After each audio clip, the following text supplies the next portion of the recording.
Hello, Lake Avenue Church. This is Mathew John. You know who I am, right? Titles change, but people don't. Now, it's my privilege to bring you this Friday update, and I've been listening to the Lord, and this is what I'm hearing from Him during this Holy Week. I'm going to give it to you as I hear the raw statement from the Lord, I believe. Carry the marks of the wound, but do not let it bleed. I'll say that one more time. Carry the marks of the wound, but do not let it bleed. See, the resurrected Jesus, when he came from the grave, he had a renewed body in so many ways, but he still carried the mark of his wound, the pierced hands, right? And the disciples touched that wound, Thomas in particular, and then they uttered the word, "My God, my Lord." Interestingly, that is the only time where the disciples called Jesus God. So that mark of the wound had a power of declaring God's glory to that community. In the same way, we all have some wounds from our past. Our community has, as individuals, we all have. But here is the problem though.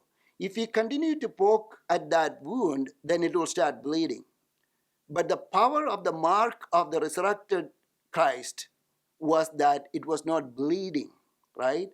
So whatever hurt and whatever grief we carry from the past as a community or as individuals, and that will remain even when Jesus heals that, the mark remains.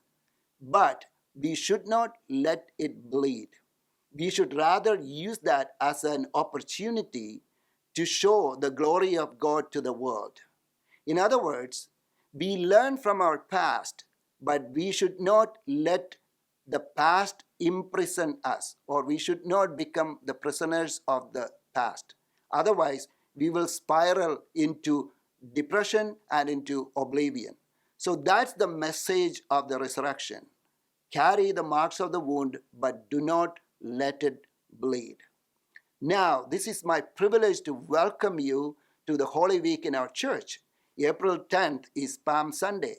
April 15th is Good Friday. And April 17th is the Easter. So come on, bring your friends, bring your colleagues, bring your family. And the church is relatively open, almost back to whatever the new normal is.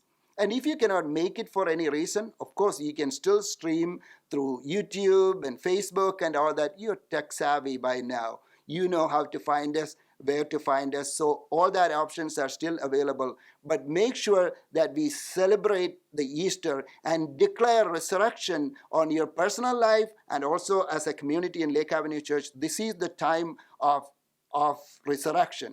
We are not going to be prisoners of the past, but we will walk in the resurrected power of Christ. That's the message we are going to send into the world, and that's the message we are going to embrace first. Although, if we are going to carry our wounds, okay? Now, one more thing, that this will be the final update from the senior pastor's office on a Friday, which means that we have been doing this for the last year and a half on a regular update where the pastors look at the camera and talk to you and give you an update. I think the time has come now to transition into the next season. You might still get some update from me, but right now we have a lot of other work to do. But you will still get email update on a regular basis, and you know where to find us. Our website has a lot of information, and other digital information is available, obviously, But the best way to get updates from the church? That is joining our community. Join a small group, join an adult Sunday class, or volunteer as part of some of the church ministry. So then you are with the people, then you are getting the updates. So that's the best way, instead of a pastor looking at you and speaking to the camera, right?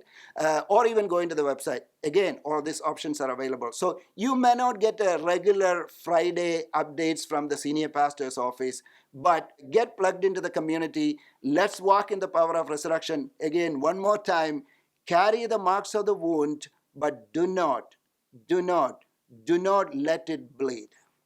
God bless you.